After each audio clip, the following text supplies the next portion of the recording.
ખેડ બ્રહ્મા ખાતે સ્વર્ગસ્થ અમરસિંહ ચૌધરીના જન્મદિવસ નિમિત્તે બ્લડ કેમ્પનું કરાયું આયોજન.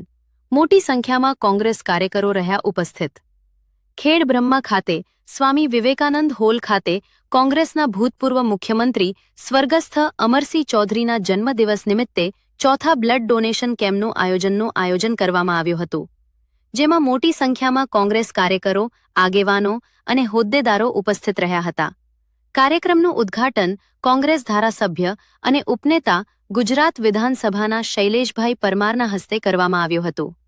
આ પ્રસંગે સ્વર્ગસ્થ અમરસિંહ ચૌધરીના સુપુત્ર, ગુજરાત વિધાનસભા વિરોધ પક્ષના નેતા તથા ખેડ બ્રહ્મા ધારાસભ્ય તુષાર ચૌધરી સહિતના મહેમાનો ઉપસ્થિત રહી કાર્યક્રમનું ખાસ આયોજન કરવામાં આવ્યું હતું. તુષાર ચૌધરીએ જણાવ્યું હતું કે આ બ્લડ કેમ્પથી અહીંની આદિવાસી ગરીબ ભોળી પ્રજાને બીમારીમાં અને અન્ય પ્રકારના કેસોમાં લોહીની જરૂરિયાત ઊભી થાય છે, જેમાં તેમને સહાયતા મળી રહેશે અને નવીન જીવતદાન પ્રાપ્ત થશે.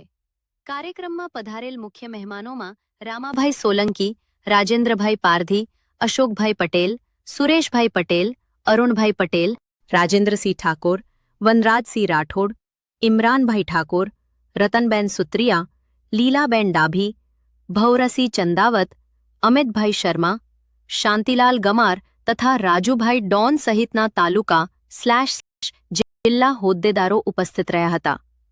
આ ડોનેશન કેમ્પમાં અંદાજિત 105થી વધુ બ્લડ એકત્રિત કરવાનો લક્ષ્યાંક પ્રાપ્ત કરવાનો છે. પૂર્વ મુખ્યમંત્રી શ્રી અમરસિંહભાઈ ચૌધરીની જન્મજયંતિ નિમિત્તે ખેડ બ્રહ્મામાં આ ચોથા બ્લડ કેમ્પનું આયોજન આજે કરવામાં આવ્યું છે. ખાસ કરીને આ આદિવાસી વિસ્તાર છે અને અહીંયા જ્યારે પણ લોકો સારવાર માટે આવતા હોય ત્યારે લોહીની ખૂબ જ તકલીફ પડતી હોય ત્યારે આદિવાસી લાચાર બની જતો હોય છે. ત્યારે એ લોકોને સહાયરૂપ થાય, એ લોકોને સરળતાથી લોહી ઉપલબ્ધ થાય, એના માટે અમે દર વર્ષે આ બ્લડ કેમ્પનું આયોજન કરીએ છીએ અને સતત ચોથા વર્ષે અમે લગભગ 100 કરતાં પણ વધારેનું લક્ષ્યાંક હંમેશા અમે હાંસલ કર્યો છે.